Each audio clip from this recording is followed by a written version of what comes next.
এত কষ্টের টাকা, উপার্জিত টাকা তারা দেখেন 2-4 মিনিট কথা বলে কত সুন্দর সুন্দর কথা বলে নিয়ে যায়। আসসালামু আলাইকুম রহমতুল্লাহি ওবরাকাতু। আশা করি সবাই ভালো আছেন, আল্লাহর রহমতে আমিও ভালো আছি। তো গত কয়েকদিন থেকে মনে হচ্ছে যে একটি প্রতারক চক্র খুবই সক্রিয়ভাবে তাদের কাজ শুরু করে দিয়েছে। সেই চিন্তা ভাবনা থেকেই আপনাদের সাথে কিছু শেয়ার করার উদ্দেশ্যে আজকে ভিডিও করা। সেটা হলো, আমি একটি মসজিদের দায়িত্বে আছি, সেখানে আমি নামাজ পড়াই শুক্রবার করে।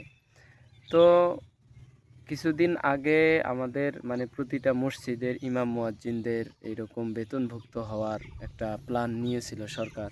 আপনারা হয়তো বা এই বিষয়ে জানেন। তো এই বিষয়ে অনেক ফর্মও পূরণ করা হয়েছে। তো এই ফর্মের নাম্বার দেওয়া, যে নাম্বারগুলো হয়েছে সেই নাম্বার থেকে ফোন দিয়ে বলতেছে যে আপনাদের মসজিদটা আসলে বেতনভুক্ত হবে, এরকম এই মসজিদের যত তথ্য আছে সব একটা ঠিকানা দিয়ে বলতেছে এই ঠিকানায় পাঠায় দেন, যদি না পারেন তাহলে এই এই নাম্বারে টাকা পাঠায় দেন।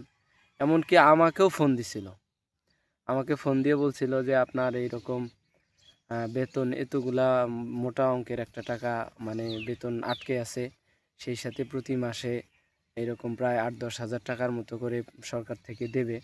তো আপনি যদি এটা পেতে চান তাহলে আমাকে বিভিন্ন প্রলোভনেই বা এইভাবে দেখানো শুরু করছে। তখন আমি যখনই এই কথাগুলো শোনার পর আমি ফোন রেকর্ড করা শুরু করছি।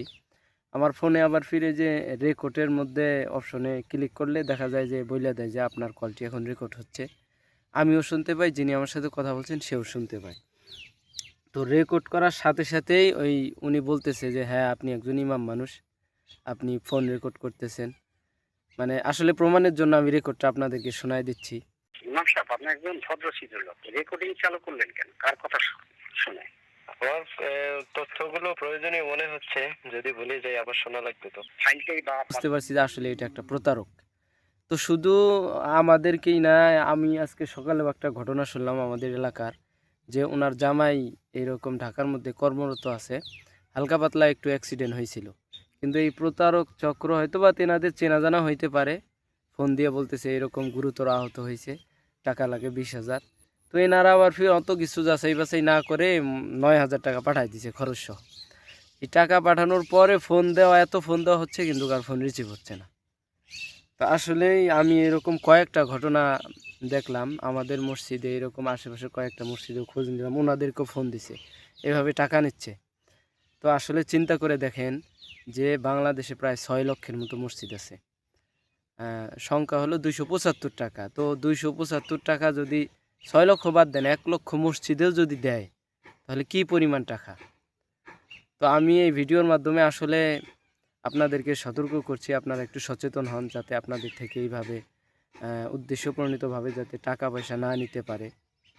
অবশ্যই একটু সচেতন হবে। আর যদি এই মসজিদের মধ্যে নিয়োগ দেয় সরকার, তাহলে অবশ্যই আমাদের স্থানীয় ইউনো স্যার আছেন এবং ঊর্ধ্বতন কর্মকর্তারা আছেন, তেনাদের মাধ্যমেই হবে।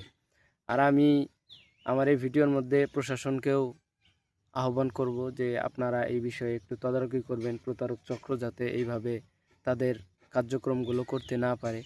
আর আপনাদেরকেও আহ্বান করি, আপনারা নিজ উদ্যোগে আপনাদের পেজ বা প্রোফাইল যেটাই আছে সেখান থেকে এরকম ভিডিও বার্তা ছাড়ুন বা ফটো এইরকম লেখে আপনারা প্রকাশ করুন, অথবা এই ভিডিওটা শেয়ার করেও আপনারা এইরকম সচেতনতামূলক কাজে অংশগ্রহণ করতে পারেন। তো এই ব্যাপারে সবাই সচেতন থাকবেন, এই প্রতারক চক্রর ফাঁদে যাতে আপনারা না পড়েন। বিশেষ করে এই ব্যাপারে যে জনসম্মুখে আলোচনা করবেন, সবাই যাতে এই ব্যাপারে সচেতন থাকে। এত কষ্টের টাকা, উপার্জিত টাকা তারা দেখেন 2-4 মিনিট কথা বলে কত সুন্দর সুন্দর কথা বলে নিয়ে যায়। আসলে এই ব্যাপারে আমাদের সচেতন হওয়া দরকার।